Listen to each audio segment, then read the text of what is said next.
같은 일이 일어납니다. 나를 통해 한 영혼을 구원했습니다. 한 번 더요. 내 영혼아 내가 새벽을 깨우리로다. 다시요. 마지막 건 다시 하겠습니다. 저를 보시면서 시작. 내 영혼아 내가 새벽을 깨우리로다. 할렐루야. 2006년 한국인 2세 제임스라는 사람이 아내 게이트와 두 딸을 데리고 오레곤 지역의 산장으로 가다가 고속도로에서 출구를 놓쳤어요. 그리고 다른 길로 예약된 산장까지 가는데 폭설로 길을 잃었습니다. 그리고 여러분 아시지만 미국이라는 나라는 굉장히 땅이 넓잖아요. 핸드폰이 안 되는 지역이 많이 있어요. 차 안에는 아기 음식과 과자와 물 몇 병이 전부였습니다. 그들은 겨우 차 안에서 하루를 견딜 수가 있었어요. 근데 아침에 문을 여니까 문이 안 열릴 정도로 눈이 많이 온 겁니다. 그래도 산장에 예약을 해놨고 가족들이 있으니까 신고를 해서 찾아와 주기를 기다렸습니다. 그런데 낮에는 좀 견딜만 한데 저녁에는 너무 추워서 아이들 때문에 차에 타이어를 빼서 차가 움직이지 못하니까 불을 지펴서 체온을 유지했습니다. 그렇게 이틀이 지나고 3일이 지나고 4일이 지나는데 구조될 가능성이 안 보이는 거예요. 그래서 이 제임스는 딸과 부인을 두고 내가 가서 구조대를 데려오겠다. 그리고 길을 나섰습니다.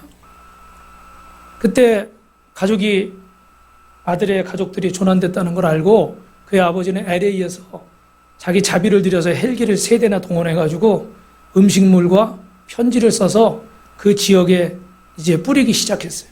그 편지에 뭐라고 써있냐면 사랑하는 아들아 지금 수색을 하고 있으니까 이 음식을 먹고 기다리고 있으면 구조대가 도착할 것이다. 조금만 더 버티고 있거라. 우리 곧 만나자. 그런데 결국 제임스는 가족의 품에 돌아오지를 못했습니다. 그 부인과 딸들은 구출이 됐는데 제임스는 구출이 되지 못했어요. 구조대가 가서 제임스의 시신을 찾았을 때는 저체온증으로 쓰러졌는데 불과 그 차에서 1.6km밖에 떨어져 있지 않았다는 거예요. 이틀 동안을 구조대에 데려온다고 간 사람이 이틀 동안 아무리 눈밭이지만 1.6km밖에 못 갔대요. 여기서 저기 굴다리 있는데도 아마 2km, 1.6km 그 정도 될까요? 참 신기한 일이죠, 그죠? 어떻게 그렇게 됐을까? 여러분 사람은요 한 20m를 걸으면 4m 정도의 오차가 생긴대요. 100m 정도를 걸으면 원을 그리게 된답니다. 여러분 들어보셨겠지만 이걸 윤형 방황이라고 그래요. 그래서 나는 똑바로 걷는다고 걷는데 하늘에서 이렇게 드론 같은 거 놓고 보면 어떻게 돼요? 원을 그리면서 사람이 돌게 돼 있다는 거예요. 아무리 내가 똑바로 걸으려고 해도 이거는 누구나 마찬가지라는 거예요. 그러면 똑바로 걸으려면 어떻게 되느냐? 나침판이 있어야 돼요.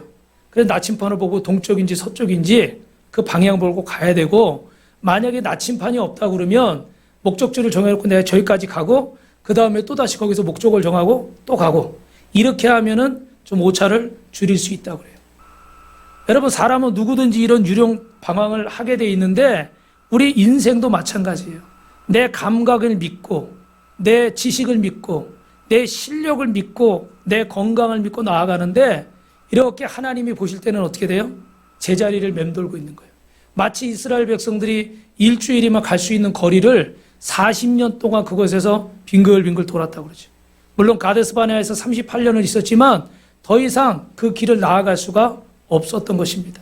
그래서 여러분 사도 바울은 빌립보서 3장 3절에서 따라합니다. 육체를 신뢰하지 말자. 우리의 육신을 신뢰하지 말라는 거예요. 건강한 것 같아도 어느 순간이고 똑똑한 것 같아도 어디까지고. 저도 이번 주에 조금 이렇게 여름이라고 막 찬 거 먹고 막 기름기 먹고 이러다 탈이 나가지고 한 2, 3일을 그랬더니 우리 사모님이 처음엔 불쌍히 여기더니 나중에는 저리 가라고 그러더라고요. 빌빌한다고. 아무리 건강한 것 같아도 제가 우스갯소리처럼 얘기하지만 이게 아파 보면요 막 토하고 뭐하고 막 이러다 보면은 정말 아무 힘이 없어요. 그런데 육신을 신뢰하고 다윗은 시편에서 또 뭐라고 얘기해요? 방백들을 의지하지 말라. 도울 힘이 없는 인색들을 의지하지 말라. 그러니까 뭐 그렇게 대단하고 높아 보이고 세 보이고 권력 있고 힘 있고 돈 있어 보여도 결국은 한계가 있다는 거예요.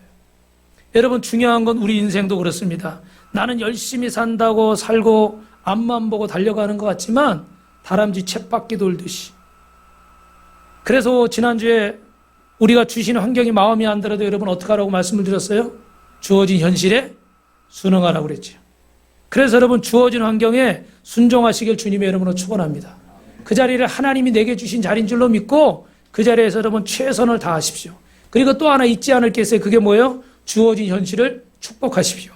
이스라엘 백성이 포로로 끌려갔던 그 땅은 바벨론은 원수의 나라입니다. 정말 뒤돌아보기도 싫은 곳이에요. 그러나 내가 그 땅에 사는 동안은 그 땅에 전쟁이 없고 그 땅에 기근이 없고 평안해야 나도 어떻게 돼요? 평안한 거예요. 그죠? 지금 저 우크라이나 러시아가 전쟁을 하고 우크라이나가 고통을 받고 있는데 전 세계가 다 고통을 받고 있어요. 왜요? 기름과 식량과 이런 가격들이 막 올라가니까 물가가 올라가고 기름값이 올라가고 그래서 저도 보니까 기름값이요. 디젤이잖아요. 우리는 더 많이 올라가요. 기름 넣는 게 무섭더라고. 근데 또 이번 주에는 어떻게 돼요? 금리를 인상하니까 우리 대출 받으신 분들이 한숨을 쉬더라고. 이자가 막 올라가니까, 그죠? 영향을 미치는 거예요. 그래서 오늘 우리는 내가 있는 환경, 내가 있는 가정과 직장과 사업장, 또 내가 만나는 그 사람, 내 마음에 안 든다 할지라도 축복하시길 주님의 이름으로 축원합니다. 할렐루야. 그리고 나중에 그 복이 누구에게 돌아오는 거예요? 나에게 돌아오는 거예요. 그래서 우리는 그것을 축복해야 돼요. 그리고 세 번째로는요, 헛된 꿈에 미혹되지 말라고 그랬어요. 그죠? 여러분은 헛된 꿈을 꾸게 되는 이유가 뭐라고 그랬죠? 욕심 때문이죠. 그죠? 욕심. 대부분 사기꾼에게 예를 들면 속는다 그러면 뭐 때문에요? 뭐 자선 사업하려고 속는 거예요? 아니잖아요. 더 많이 가지려고, 더 높아지려고, 더 잘 되려고 하다 보니까 속는 거죠. 그 욕심, 헛된 것에 끌리지 말라는 거예요. 그래서 오늘 본문을 보면 우리가 이렇게 인생을 살면서 수많은 크고 작은 문제들이 있는데 같은 방향에서 빙빙빙 다람쥐 쳇바퀴 돌듯이 이 균형 방향을 하지 않으려면 우리는 어떻게 살아야 될까? 오늘 본문의 노아를 통해서 하나님의 음성을 들으시길 주님의 이름으로 축원합니다. 우리 옆 사람하고 이렇게 인사합니다. 성도님은 보통 사람이 아닙니다. 한 번 더 이렇게 엄지를 하면서 빛이 나십니다. 할렐루야. 오늘 빛이 나요. 또 우리 또 오늘 봉준 씨 어머니 우리 기수대 성도님이 1년 만에 이렇게 또 오셨는데 빛이 나십니다. 더 고와지신 것 같아. 이따 끝나면 다 고와지셨다고 그래요. 더 아름다워지셨습니다. 네. 그래서 우리 어느 목사님이 저한테 옛날에 가르쳐 준 게 있어요. 우리 권사님들한테 용돈을 받으려면 무조건 이쁘다고 그래야 된대. 연세가 드셔도 이쁘다고 이러면 권사님들이 주머니에 꼬깃꼬깃 10,000원짜리 접어놨던 걸 이렇게 주신대. 그리고 남자분들은 뭐라고 그래요? 젊어 보인다고 그래요.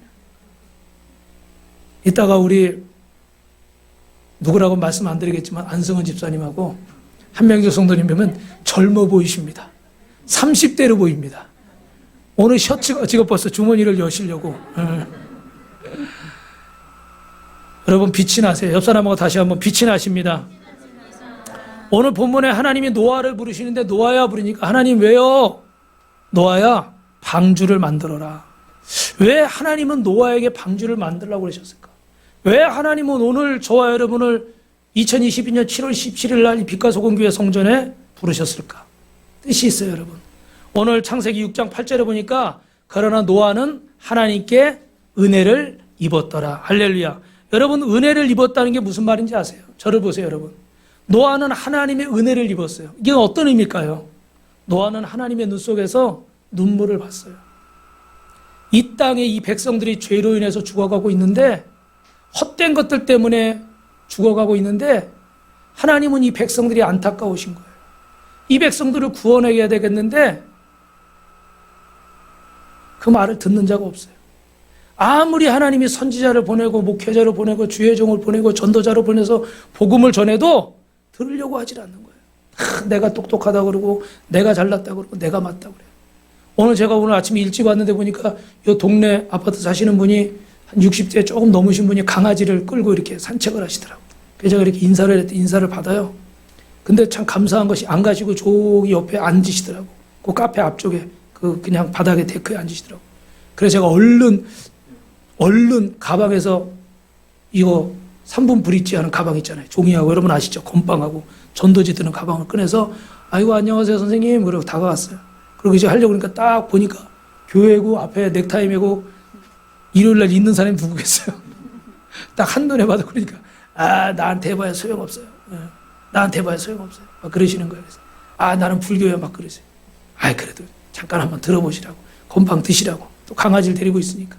그래서 이렇게 하나님이 우리를 지으시고 이렇게 복음을 전했어요. 그러니까 들으시더라고.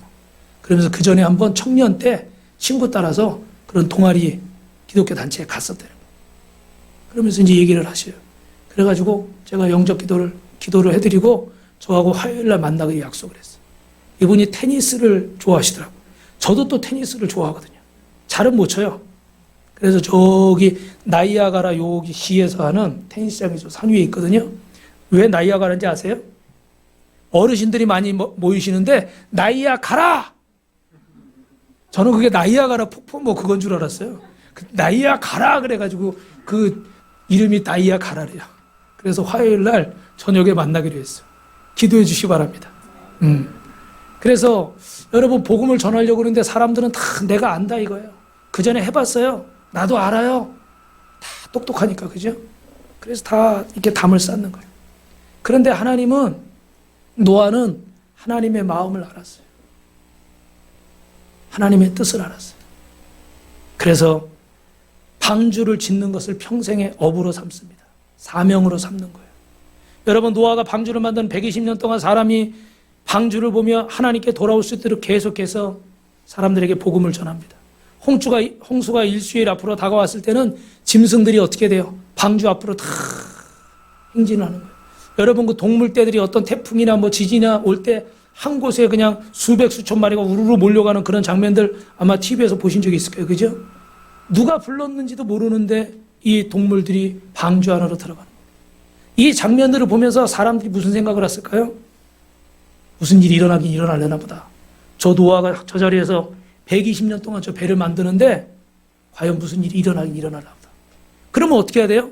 나도 가야 되겠다. 들어가야 될 거 아니에요? 근데 노아의 8 식구와 이 생물들 외에는 아무도 방주에 탄 사람이 없다는 거예요. 하나님의 음성보다 다 자신의 지식과 자신의 경험을 따른 거지. 그래서 결국은 비가 40일 주야로 내리는데 여러분 이번에 비가 오니까 어떻게 내려요? 비가요. 어떻게 내려요? 쫙쫙. 제가 생각할 때는 때려 붓더라고. 그냥 조금씩 계속 내리면 좋은데 이게 다 배수가 되는데 그냥 때려 부으니까 어떻게 해요? 금방 잠겨버려요. 저 광명역 뭐 역사가 잠겼다고 그죠? 그런 일이 생겨요. 40일 동안 밤낮으로 비가 이렇게 때려 붓다 그러면 세상이 잠기고도 남을 것 같더라고요. 여러분 그렇게 비가 그치고 까마귀를 내보내고 비둘기를 내보내는데 그렇게 1년의 시간이 지났어요. 여러분 11절 말씀 같이 읽어보겠습니다. 시작. 저녁 때 비둘기가 그에게 돌아왔는데 그 입에 감람나무 새 잎사귀가 있는지라 이에 노아가 땅에 물이 줄어든 줄을 알았으며 여러분 1년 만에 이제 땅에 물이 빠졌다는 건 알았습니다. 그러나 아직도 완전하진 않았어요. 그래서 여러분 유엔 깃발에 보니까 비둘기가 이렇게 잎새를 물고 있는 게 있잖아요. 그죠? 그래서 그 의미가 새로운 미래, 인류가 바라는 미래 그런 의미로 유엔 깃발이 이렇게 만들어졌다고 그럽니다. 노아는 다시 비둘기를 날려보냈고 그 비둘기는 돌아오지 않았습니다. 이제 보니까 땅이 완전히 마른 거고 거기 어떻게 새로운 식물이 자라고 있는 거죠. 다시 말하면 새하늘과 새 땅이 만들어진 겁니다. 그때 방주의 뚜껑을 열고 노아가 땅을 바라봤어요. 그런데 노아는 밖으로 나오질 않습니다. 오늘 16절 말씀 같이 있습니다. 시작. 너는 내 아내와 내 아들과 내 며느리들과 함께 방주에서 나와라. 노아가 여러분 땅이 마른 걸 알았지만 왜 방주에서 나오지 않았을까요? 하나님이 말씀하시지 않았기 때문에. 왜 노아가 하나님의 은혜를 입은 자가 될 수 있었을까요? 왜 노아가 같은 자리를 맴돌지 않고 의미 없는 그런 인생을 살지 않았을까요? 그는 철저하게 하나님 말씀을 따른 줄로 믿습니다. 내 눈에 보기에 땅이 말랐어요. 내 눈에 보기에 괜찮아요. 저와 여러분 같으면 죄송하지만 어떡하겠어요? 금방 문을 열고 나갈 것 같아요. 그런데 그 순간에도 끝까지 노아는 어떻게 돼요? 하나님의 말씀을 기다리는 거예요. 우리 옆 사람 보고 인사합시다. 하나님의 때가 있습니다. 방주에서 내려와 발을 디뎠을 때 여러분 처음 한 일이 뭘까요? 20절 말씀 있습니다. 시작. 노아가 여호와께 제단을 쌓고 모든 정결한 짐승과 모든 정결한 새 중에서 제물을 취하여 번제를 제단에 드렸더니 여러분 번제라는 건 구약에서 그 짐승을 잡아서 제물로 하나님 앞에 드리는 제사입니다. 그런데 이 번제의 의미는 뭐냐면 내가 하나님 내 소원 들어주세요. 나 원하는 거 있어요. 병 고쳐주세요. 돈 많이 벌게 해주세요. 뭐 이런 게 아니었어요. 번제는요, 하나님 앞에 나를 드립니다. 주님, 나는 죄인입니다. 나를 용서하시고 나를 받아주옵소서. 나를 써주옵소서. 할렐루야. 하나님 앞에 헌신하는 게 번제인 거예요. 여러분, 노아가 방주를 열고 나왔을 때 어땠을까요? 여러분, 그 쓰나미가 싹 쓸고 갔을 때 방송에서 그런 거 보셨죠? 어떻습니까? 난리도 아니죠, 그죠? 그런 상황에서 얼마나 할 일이 많고 집도 줘야 되고 먹고 살아야 되니까 농사도 줘야 되고 할 일이 얼마나 많았겠어요? 얼마나 바빴겠어요? 그런데도 노아는 제일 먼저 뭘 했다는 거예요? 예배를 드렸다는 거예요. 여러분, 노아가 왜 하나님 앞에 부름받은 자입니까? 그는 가장 먼저 하나님 앞에 예배를 드린 사람이에요. 노아가 왜 이런 제사를 드렸을까요? 홍수 이전에 노아는 그 바벨탑과 같이 화려한 인류의 문화를 봤습니다. 인간의 위대한 업적들을 봤어요. 그러나 하나님이 심판하시니까 그 인류의 위대한 업적들이 어떻게 해요? 한순간에 사라져버리는 거예요. 온 인류가 다 노력해도 이 코로나라는 질병이 하나 찾아오니까 전 세계가 마비가 돼버리는 거예요. 수십만 명, 수백만 명이 죽어가고 아직도 3년, 4년이 지나가는데도 약을 개발했다고 하는데도 몇 차 변형 바이러스가 나오니까 대책이 없는 거예요. 여러분, 이게 인간의 한계입니다. 아무리 똑똑하고 아무리 전문적이고 아무리 달나라를 여행하는 시대가 돼도 이 인생에 한계가 있는 거예요. 아무리 의술이 발달해도 원하는 사람들을 다 치료할 수가 없는 거예요. 아무리 돈이 많아도 내가 사랑하는 사람을 살릴 수가 없는 거예요. 그래서 여러분, 이 노아는 세상 모든 것보다 소중한 것이 하나님의 은혜라는 걸 알았어요. 하나님의 도움 없이는, 하나님의 은혜 없이는 살아갈 수가 없구나. 그래서 가장 먼저 하나님 앞에 예배를 드린 줄로 믿습니다. 하나님과의 관계가 회복돼야 이 죄로 인해서 심판받은 이 땅이 다시 한번 하나님과 관계가 회복되기 위해서 그는 하나님 앞에 번제를 드리면서 하나님 앞에 회개하고 주님, 나를 받아주시옵소서. 노아는 죽음의 홍수가 지나가고 새로운 삶을 시작하면서 가장 먼저 선언한 것이 이겁니다. 여러분, 따라합시다. 내 삶의 기초는 예배이다. 오늘 말씀의 제목이에요. 이 제목이 여러분의 삶의 모토가 되기를 주님의 이름으로 축원합니다. 이 제목이 여러분의 삶의 원워드가 되길 주님의 이름으로 축원합니다. 내 삶의 기초는 예배다. 내가 존재하는 목적도 예배다. 오늘 커쇼가 이 야구공을 심차게 던지는 이유가 뭐예요? 하나님을 예배하는 거예요. 그래서 그 땅에 잠비아라는 땅에 자신의 가진 물질을 가지고 고아원을 짓고 이러는데 제일 중요한 게 뭐예요? 예수 그리스도를 전하는 거. 그 공동체가 하나님 앞에 나와 예배하고 기도하는 거, 이게 최고라는 걸 알았어요. 그래서 그 공을 던질 때마다 $500, $600, 또 우리 팬들이 기부를 해서 $1000 스트라이커 아웃 삼진 잡을 때마다 하나님의 이름을 높이는 거예요. 지금은 커쇼가 조금 나이가 들어서 그저처럼은 잘 던지지 못하지만 그래도 지금도 최고 레벨에 있는 건 사실이에요. 그가 공을 던지는 이유는 하나님을 예배하는 거예요. 하나님을 찬양하고 하나님 앞에 영광을 돌리는 거예요.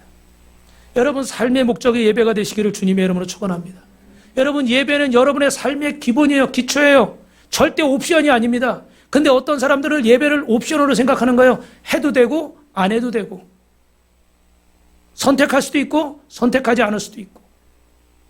그래서 이 주일이 하나님 앞에 지켜도 되고 안 지켜도 되고, 바쁘면 안 지키고 일 있으면 안 지키고 힘들면 안 지키고, 그런 날이 아니라는 거예요. 예배는 여러분, 저와 여러분의 삶의 기초인 줄로 믿습니다. 어떤 사람들은 시간이 있으면 건강 회복되면 경제적인 여유가 생기면 예수도 믿고 예배도 드리고 교회도 다니고 봉사도 하겠다고 그럽니다. 그러나 여러분, 예배는 옵션이 아닙니다. 예배는 여러분의 삶의 기초인 줄로 믿습니다. 그러면 두 번째, 무엇보다 우리가 먼저 하나님 앞에 예배하는데 이 예배하는 자를 하나님이 두 번째 받아주십니다. 설교 노트에 보시면 예배하는 자를 받아주신다. 오늘 아침 이른 시간부터 일부 예배부터 나와서 예배를 드리고, 또 일부에는 저희 그 처제, 막내 처제가 저기 서울에서부터 와서 예배를 드리고, 오늘 이 시간에도 성남에서, 인천에서, 또 여러 곳에서 바쁜데도 불구하고 하나님 앞에 예배를 드리러 오셨어요. 분당에서 오신 분도 계시고. 여러분, 감사합니다. 할렐루야. 이렇게 예배를 드리는 자, 이렇게 나와서 또 찬양으로, 악기로, 또 오늘 또 애찬을 준비해서 봉사하는 이 모든 손길, 또 오늘 또 택시도 타고 오신 분도 있고, 버스 타고 지하철 타고 오신 분도 있고, 이 모든 것들을 어떻게 돼? 하나님이 받아주시는 거예요. 할렐루야. 하나님께 여러분 드리는 시간, 물질, 여러분 재능은 절대 헛되지 않은 줄로 믿습니다. 저를 보세요, 여러분. 사람은 여러분을 배신할 수도 있고 사람은 여러분 마음을 몰라줄 수도 있어요. 저도 우리 가족들이 이렇게 봉사해주고 같이 섬겨주고 그럴 때 제가 고맙단 말을 가족이니까 잘 안 하니까 서운해할 때가 있어요. 고맙다고 하라고 그러더라고. 근데 제가 안 할 때가 있어. 그냥 편하니까 막 넘어갈 때가 있어. 내가 믿었던 사람에게도 서운한 일이 생길 수가 있어요. 더 심하게 말하면 배신을 당할 수도 있고. 그런데 여러분, 하나님은 인생이 아니세요. 하나님은 실수가 없으세요. 하나님은 정확하세요. 여러분이 기도한 대로, 여러분이 헌신한 대로, 여러분이 예배한 대로 하나님 다 들으시고 응답하실 줄로 믿습니다. 이렇게 예배를 드리는데 어떻게 흠양하시느냐? 우리 21절 말씀 있습니다. 시작. 여호와께서 그 향기를 받으시고 그 중심에 이르시되 내가 다시는 사람으로 말미암아 땅을 저주하지 아니하리니 이는 사람의 마음에 계획하는 바가 어려서부터 악함이라 내가 전에 행한 것 같이 모든 것을 다시 멸하지 아니하리라. 여호와는 노아가 드리는 번제의 연기를 향기롭다고 기쁘게 받으셨다는 거예요. 하나님은 예배하는 자의 마음을 기쁘게 받으시는 줄로 믿습니다. 어떻게 하면 하나님을 기쁘게 할 수 있을까요? 우리가 뭘 가지고 하나님을 기쁘게 할 수가 있을까요? 바로 하나님을 예배하는 것인 줄로 믿습니다. 예배야말로 하나님을 인정하는 것이고 예배야말로 하나님의 이름을 높이는 것입니다. 그래서 하나님은 예배하는 자를 그대로 받아주시는 거예요. 하나님은 어떤 자를 받아주십니까? 예배하는 자의 모습을 그대로 있는 대로 받아주시는 거예요. 여러분 연약한 모습 이대로, 부족한 모습 이대로 하나님 받으시는 줄로 믿습니다. 사람 앞에는 내가 옷 입은 것이, 내 외모가, 아니면 내 어떤 것이, 내 학벌이, 여러분 어떤 것이 평가받는다 생각할지 모르겠어요. 그러나 제가 주님의 이름으로 선포합니다. 하나님은 공평하세요. 하나님은 정의로우세요. 절대로 여러분을 세상의 기준으로 판단하지 않습니다. 내가 나이가 몇이냐, 내 상황이 어떠냐, 교회 올 때 그런 거에 연연하지 마십시오. 어떤 아버지가 출장을 갔어요. 아들이 교회를 갔나 확인하려고 아들한테 전화를 해가지고 어제 교회는 갔니? 네, 갔어요. 그래? 대표 기도는 누가 하셨니? 늦게 가서 몰라요. 그 목사님 말씀은 뭐였어? 졸아서 기억 안 나요. 헌금 기도 누가 했니? 일찍 나와서 몰라요. 갖다 놓았어. 그죠? 갖다 놓았는데 그냥 진짜 이게 예배를 드린 건지 만 건지 이렇게 드렸어요. 여러분 하나님 앞에 예배를 드리는데 오늘 우리가 찬송가 273장 찬송 불렀죠. 나 주를 멀리 떠났다 이제 옵니다. 그 죄악 길에 시달려 주여 옵니다. 나 이제 왔으니 내 집을 찾아. 여러분 진실한 예배를 드리는 자 하나님은 두 팔 벌려서 맞이해 주시는 줄로 믿습니다. 하나님 앞에 여러분의 마음을 드리십시오. 여러분의 물질을 드리라는 게 아니에요. 여러분 가지고 있는 거 내놓으라는 게 아니에요. 여러분의 마음을 드리라는 거예요. 여러분 자신을 주님 앞에 드리라는 거예요. 여러분 하나님 앞에 우리의 마음을 드리고 천부의 의지 없어 두던 들고 옵니다. 주님 나를 모른다고 하시면 나는 어디에 가리까? 내 죄를 씻기 위하여 피 흘려주시니 감사합니다. 이렇게 주님을 찬양할 때 주님이 저와 여러분을 이렇게 탁 안아주세요. 그리고 그때 마음에 안정감이 생겨요. 갈등이 사라져요. 두려움이 떠나가고 평안이 임하는 줄 믿습니다. 할렐루야. 저는 어떨 때 이렇게 그 교육자가 많은 곳에서 사역을 하다 보니까 별의별 일이 다 있어요. 마음이 참 안 좋아가지고 저거를 때려 죽여, 삶아 죽여. 어떻게 저걸 머리를 다 뽑아놓을까? 여자들이 잘하는 건데. 네. 막 그러다가도 기도하고 예배를 드리면 마음의 그 미움이요 싹 사라지더라. 그날 설교가 뭐 용서해라 사랑해라 이런 게 아니에요. 그런데도 예배를 드리고 찬송하다 보면 마음이 편해져요. 그리고 나중에는 어떻게 되는지 아세요? 주님 내가 죄인입니다. 제가 부족해서 그렇습니다. 할렐루야.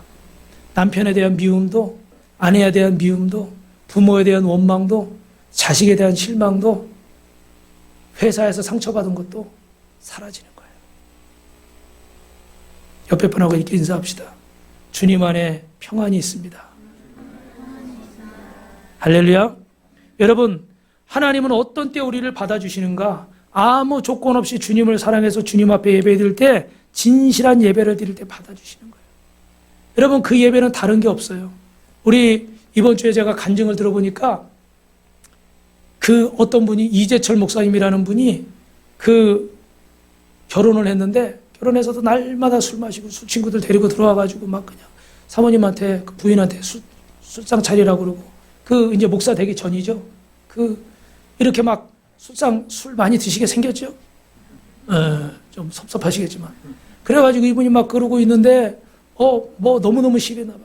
근데 어느 날 이렇게 늦게 들어와가지고 새벽도 2시인가 3시에 들어와서 이렇게 벨 눌러가지고, 이분은 꼭 새벽에도 벨 눌러서 사모님 깨워가지고 밥상 차려서 밥 먹고 그러고 주무신대. 참 못됐어요. 그죠? 그런데 그날은 갑자기 주머니에 키가 있어서 그냥 문을 열고 들어갔는데 사모님이 뭘 하시다가 엎드려 주무시는데 거기 보니까 일기에. 근데 그 일기에 뭐라고 써있냐면, 내가 오늘 수유리에 버스 타고 갔는데 약을 먹고 죽을까? 뭐 떨어져 죽을까? 죽을까 하다가 결국은 그냥 돌아왔다. 이 남편을 하나님이 나에게 맡기셨는데, 이 영혼을 위해서 예수님이 십자가에 죽으셨는데 내가 이 영혼을 끝까지 포기하지 없다. 나는 할 수 없지만 주님이 하셔야 된다. 이런 내용을 일기에 적어놓은 거예요. 저분이 충격을 받았어. 내 아내라고 부인이 맨날 술상 차려주고 친구들 불러놓고 노래 부르라면 또 노래도 부르고 이러니까 아무렇지도 않은 줄 알고 그냥 지냈던 건데, 저렇게 죽고 싶을 만큼 괴롭게 있다는 걸 자기는 몰랐던 거예요. 그래서 그 편지를, 그 일기장 가지고 자기 서재에 가서 막 밤에 혼자 우는 거예요. 하나님 잘못했습니다. 내가 이렇게 큰 죄인입니다. 그런데 그렇게 울고 있는데 누가 뒤에서 이렇게 안아주더래. 그래가지고, 우리 부인이, 아내가 깨가지고 이렇게 내 울음소리 듣고 깨가지고 와서 이렇게 안아주는구나. 그러고 뒤로 쳐다봤는데 아무도 없더래. 깜짝 놀라가지고. 근데 그 순간 드는 마음이, 주님이 나를 안아주시나 보다. 그래서 그 순간에 무릎을 꿇고 기도하는 겁니다. 회개하는 거예요. 근데 주님이 마음속에 그렇게 말씀하시더래요. 제철아, 나는 너를 한 번도 떠난 적이 없고 나는 너를 버린 적이 없다. 나는 항상 너와 함께 있었다. 그리고 앞으로도 내가 너와 함께 있을 것이다. 그 밤에 잠도 못 자고 대성 통곡을 하는 거예요. 그러고서 이분이 목사님이 돼가지고 주님의 교회 개척해서 목회 잘 하시다가 이렇게 지금 은퇴해서 시골에서 제2의 이렇게 사역을 하고 계시는데, 여러분, 언제나 하나님을 예배하는 그곳에서 하나님은 만나주시는 줄로 믿습니다. 여러분을 안아주시는 거예요. 할렐루야. 그때 우리의 마음에 위로가 임하고 평안이 임하고, 여러분이 세상 근심에 또 세상 모든 어려움들이 있었던 모든 것들이 이 시간에 눈 녹듯이 사라질 줄로 믿습니다. 그래서 예배를 통해서 여러분 예배 드리러 올 때는 근심하고 왔어도 나갈 때는 기쁨으로 나가고, 예배 드릴 때는 아픈 몸으로 왔어도 나갈 때는 건강한 몸으로 나가고, 아멘 한 번만 그렇게 되는 거예요. 그렇게 땅 고개다 이러고 있으면 안 돼요. 특별히 하나 팁을 더 드리면은, 두 손 들고 아멘 하는 분들은 그렇게 되더라고.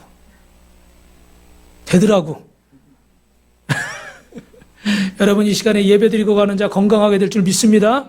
문제가 해결될 줄로 믿습니다. 두려움이 떠나가고 마음의 평안이 생길 줄 믿습니다. 갈등이 사라질 줄 믿습니다. 하나님은 어떤 때 우리를 받아주셔야 하나님을 예배할 때 있는 모습 그대로. 그래서 히브리서 4장 16절에 그러므로 우리가 긍휼하심을 받고 때를 따라 돕는 은혜를 얻기 위하여 은혜의 보좌 앞에 담대히 나아갈 것이니라.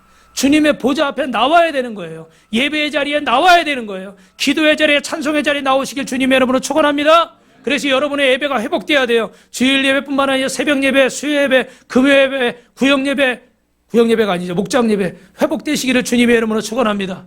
여러분 개인의 또 큐티하는 경건의 시간이 회복되기를 축원합니다. 그래서 이렇게 진실한 예배를 드리면 주님이 나를 받으실 뿐만 아니라 오늘 21절 말씀이 뭐라고 그랬어요? 여호와께서 그 향기를 받으시고 그 중심에 이르시되, 여러분 따라합니다. 하나님의 음성을 들을 수 있습니다. 여러분 주님의 음성을 들을 수 있습니다. 할렐루야.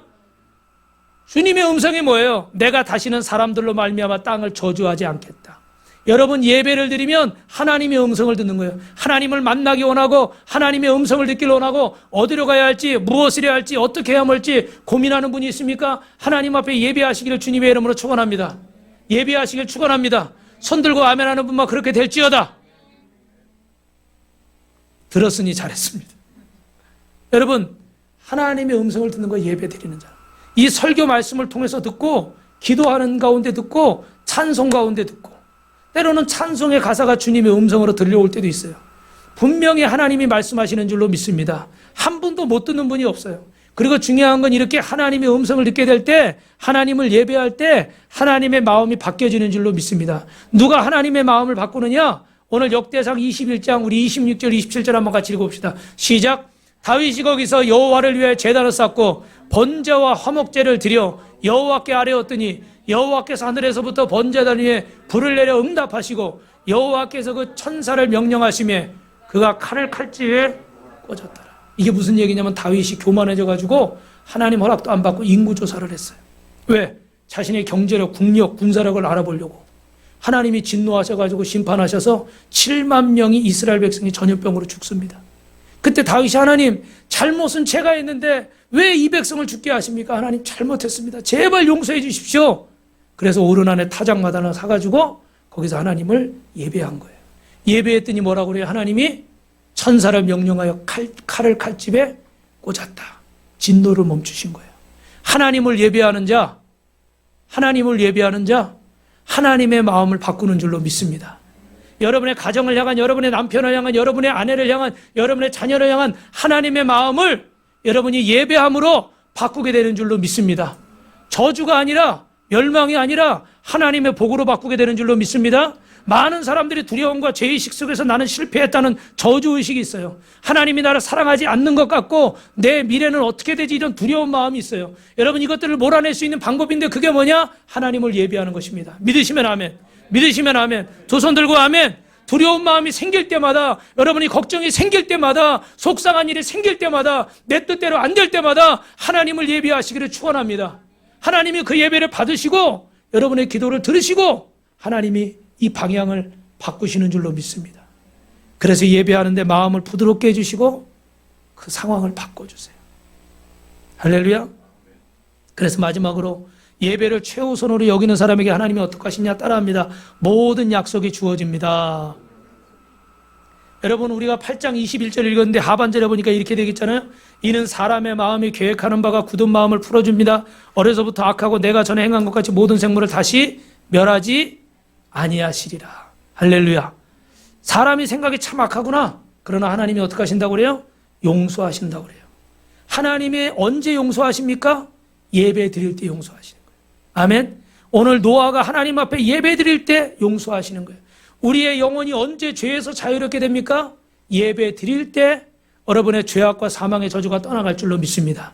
이제는 사단과 죄의 종로로 다지 마시고 여러분은 하나님의 자녀가 되었고 이 땅을 정복하고 다스리라고 하나님이 세우신 줄로 믿습니다. 이제는 그 거짓된 유혹과 사단의 속임수에 끌려다니지 마시고 명령하시고 선포하시고 여러분이 통치하시길 축원합니다. 물질을 많이 버시되 물질에 끌려다니면서 물질 때문에 속상하고 물질 때문에 조롱당하고 물질 때문에 자존심 상하지 마시고 오히려 여러분이 그 물질을 통치하십시오. 그 물질의 주인이 되십시오. 할렐루야. 그래서 그것들을 주님의 뜻대로 풀어놓으십시오. 그때 여러분 하나님을 예배할 때 이런 죄의 결박이 풀어지고 어둠이 떠나가고 영혼이 소성하게 될 줄로 믿습니다. 다시 한번 선포합니다. 어둠은 떠나갈지어다. 저주는 떠나갈지어다. 모든 질병의 저주는 떠나갈지어다. 하나님이 약속해 주시는 거예요. 오늘 22절 말씀 같이 있습니다. 시작. 땅이 있을 동안에는 심음과 거듭과 추위와 더위와 여름과 겨울과 낮과 밤이 쉬지 아니하리라. 여러분 저를 보세요. 앞길이 캄캄하고 내가 수고하는 것에 대한 두려움 때문에 미래를 향해 나갈 수 없을 때 예배하면서 하나님이 나의 미래를 붙잡으신다는 확신을 갖게 되고 그래서 내 목적과 방향이 분명해지는 것입니다. 그래서 노아는 그때부터 농사를 시작한 거예요. 해야 할 일을 알게 됐고 하나님 안에서 열매를 맺게 된 줄로 믿습니다. 아브라함도 본토 지정 아비 집을 떠나라고 했지만 어디로 가야 할지 모를 때 하나님을 예배하며 나아갈 때 하나님이 그에게 용기를 주시고 그의 갈 길을 인도해 주신 줄로 믿습니다. 그래서 예배하는 자의 삶을 하나님은 목적 없는 항해자 같이 만들지 않으세요. 예배가 없는 사람은 방향 없이 달리는 자동차와 같아요. 다시 말씀드리면 부지런히 달려가는데 실제로는 앞으로 나가지 못하는 겁니다. 그 자리에서 머무는 거예요. 그래서 예배를 잃어버린 사람은 내 인생의 의미가 분명하지 않아요. 그래서 나름대로 열심히 일하고 열심히 돈 벌고 열심히 공부하고 열심히 생활을 하는데 인생이 허무한 거예요. 인생을 살다 보면 힘들고 막막할 때도 많고 때로는 죽고 싶을 때도 있습니다. 그럴 때 우리가 어떻게 해야 될까요? 어디로 가야 됩니까? 바로 예배의 자리로 나와야 됩니다. 지금까지 내가 하나님의 은혜로 살았습니다. 그런데 주님, 제가 어디로 가야 할지 모르겠습니다. 내 앞길이 깜깜합니다. 내가 원치 않는 일이 생겼습니다. 하나님, 저의 앞길을 인도해 주옵소서. 그래서 여러분, 예배를 통해서 우리는 언제든지 우리 인생을 새롭게 시작할 수가 있습니다. 오늘 본문이 그것을 말씀해 주는 거예요. 새하늘과 새 땅을 얻었는데 이제 이 새하늘과 새 땅을 어떻게 살아갈 것인가. 노아는 가장 먼저 하나님 앞에 예배하고 그분의 음성을 듣는 거예요. 예배가 모든 것을 값지게 만들고 예배가 모든 것을 아름답게 만드는 줄로 믿습니다. 여러분의 삶에 예배를 최우선으로 두십시오. 많은 사람들이 믿음이 자라지 않는 이유가, 믿음이 성장하지 않는 이유를 궁금해합니다. 여러분, 왜 그럴까요? 어떻게 하면 우리 가정이 화평하고 어떻게 하면 내 자녀가 방황하지 않고 잘 세워질 수 있을까? 어떻게 하면 사업이 잘 될 수 있을까? 예배하면 될 줄로 믿습니다. 어떻게 하면 용기를 얻을 수 있을까? 어떻게 하면 사랑할 수 있을까? 예배하면 될 줄로 믿습니다. 어떻게 하면 내 인생이 낙심하지 않고 새롭게 전진할 수 있을까? 예배하면 될 줄로 믿습니다. 여러분, 왜 우리가 예배해야 됩니까? 따라합니다. 나는 영입니다. 혼을 가지고 몸 안에 삽니다. 우리는 영적인 존재인 거예요. 그래서 우리는 예배할 때 오늘 요한복음 말씀처럼 어떻게 해야 돼요? 하나님 앞에 뭐처럼 예배하라고 그래요? 신령과 진정으로 예배하라는 거예요. 마음과 뜻을 다해서 하나님 앞에 예배하라는 거예요. 여러분, 오늘 읽으신 요한복음 마지막에 읽으신 4장 말씀에는 이 말씀하고 오늘 말씀을 마치겠습니다. 사마리아 여인이 사막에서 낮에 한 12시쯤에 가장 뜨거운 시간에 물을 길러 나오는, 아무도 그 시간에 물 길러 나오지 않아요. 왜냐하면 사막의 기온은 막 40도가 넘어가기 때문에 진짜 사람이 살 수가 없는 겁니다. 그 시간은 다 집안에 있거나 낮잠 자는 시간인 거예요. 혼자 물 길러 나왔어요. 죽을 수도 있는 상황이에요. 그리고 또 이 여인은 결혼을 5번이나 한 사람이에요. 그래서 사람을 만나는 것도 싫어요. 왜? 사람들이 자꾸 옆에서 수근수근 하니까. 그런 수가성 여인에게 예수님이 다가가서 물 한 모금 달라고 그럽니다. 근데 이 여인이 왜 나한테 물을 달라고 그럽니까? 당신들 유대인들은 잘나서 우리 사마리아인들을 사람 취급도 안 하던데 왜 나한테 물 달라고 그러세요? 오히려 핀잔을 주는 거예요. 이 여인의 마음 상태가 지금 갈갈이 다 찢어져 있어요. 어떤 남자를 만나면 내 인생이 행복할까? 이 사람도 만나보고 저 사람도 만나봤는데, 여러 사람을 만나봤는데 내 인생에 행복이 찾아와 주질 않는 거예요. 그래서 결국은 지금 살고 있는 사람은 결혼도 하지 않고 그냥 살고 있는 거예요. 마지못해 살고 있어요. 근데 사람들은 자기를 보고 자꾸 흉을 보겠죠. 에? 저 결혼을 몇 번씩이나 하고 뭐 어떻게 하고. 그러니까 이제 삶에 낚시 없는 거예요. 그런 상황에 누가 와가지고 잘난 척하는 유대인이 와서 물 달라고 그러니까 대꾸도 하기 싫은 거죠. 그런데 이렇게 영혼이 바짝 말라있고 실망에 있고 낙심에 있고 좌절에 있고 짜증과 원망에 가득 차 있는 이 여인에게 예수님 뭐라고 말씀하세요? 오늘 23절 24절 읽어봅시다. 시작. 아버지께 참되가 예배하는 자들은 영과 진리로 예배할 때가 오나니 곧 이때라. 아버지께서는 자기에게 이렇게 예배하는 자들을 찾으시느니라. 하나님은 영이시니 예배하는 자가 영과 진리로 예배하라. 할렐루야. 인생의 육신의 문제인 것 같지만 결국은 해답은 어디에 있다는 거예요? 영이신 하나님을 만나는 데 있다. 여러분, 사람과의 문제지만, 부부간의 문제지만, 사업상의 어떤 관계의 문제지만, 사람과의 직장에서 뭐 상사와 부하의 문제지만, 친구 간의 문제지만, 이웃 간의 문제지만, 결국 그 해결 방법은 누구에게 있다는 거예요? 영이신 하나님께 있는 줄로 믿습니다. 그래서 하늘에서 풀면 땅에서도 풀린다고 그랬고, 하늘에서 매면 땅에서도 매인다고 그랬어요. 여러분, 하나님 앞에 길이 있고 진리가 있고 생명이 있음을 믿으시기를 주님의 이름으로 축원합니다. 여러분, 어떤 환경도 신령과 진정으로 예배할 때 풀어질 줄로 믿습니다. 길을 잃어버렸습니까? 예배를 회복하시길 축원합니다. 코로나로 인해서 사업이 어렵습니까? 예배를 회복하시기를 축원합니다. 인생에 문제가 있습니까? 예배를 회복하시기를 축원합니다. 순종하는 자식이 갑자기 속을 썩입니까? 예배를 회복하시기를 축원합니다. 결혼하고 싶은데 배우자가 없습니까? 예배자로 회복하시기를 축원합니다. 취업을 하고 싶은데 취업이 안 됩니까? 예배를 회복하시기를 축원합니다. 하나님은 이렇게 신령과 진정으로 예배하는 자를 찾으시고 예배를 가장 우선으로 둘 때, 예배를 멈추지 않을 때 하나님은 그 사람에게 놀라운 은혜를 주시는 줄로 믿습니다. 이 얘기하고 마칠게요. 여러분, 한국의 슈바이처 장기려 박사님이라는 분이 계세요. 이분은 인간적으로는 참 불행한 인생을 사셨습니다. 왜냐하면 전쟁 때문에 가족이 생리별을 하고 부인과 50년을 떨어져서 살 수밖에 없었습니다. 그런데도 이분은 늘 가난한 사람들에게 나누어 주고 의학박사여서 병원 원장인데도 불구하고 돌아가실 때 집 한 칸이, 내 집 한 칸이 없었어요. 6.25 동란 때 텐트 치고 시작한 복음병원이 많이 성장했는데도 불구하고 월급 체계가 어떠냐면 그 옛날에도 가족 수대로 월급을 주는 거예요. 그래서 자기는 가족이 2명밖에 안 되니까 그 병원 운전기사랑 월급이 똑같았어요. 평생을 그렇게 헌신하면서 사셨어요. 가난한 자들에게 무료 진료하면서. 그분은 말씀대로 그 병원에서도 직원 예배를 항상 드렸습니다.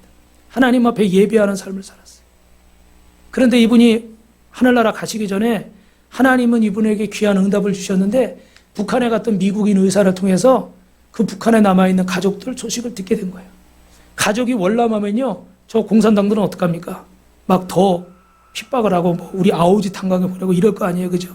그런데 오히려 그 5 자녀들이 전부 다 박사하고 되고 교수가 됐어요. 할렐루야. 북한 땅이지만 하나님은 끝까지 하나님 말씀대로 말씀을 지키고 예배하는 이 장 박사님을 복 주셔서 저 공산 치하에 있지만 5 자녀가 다 아름답게 성장할 수 있도록 하나님이 복의 복을 주신 줄로 믿습니다. 여러분 삶의 기초가 예배가 되시기를 축원합니다. 축원합니다.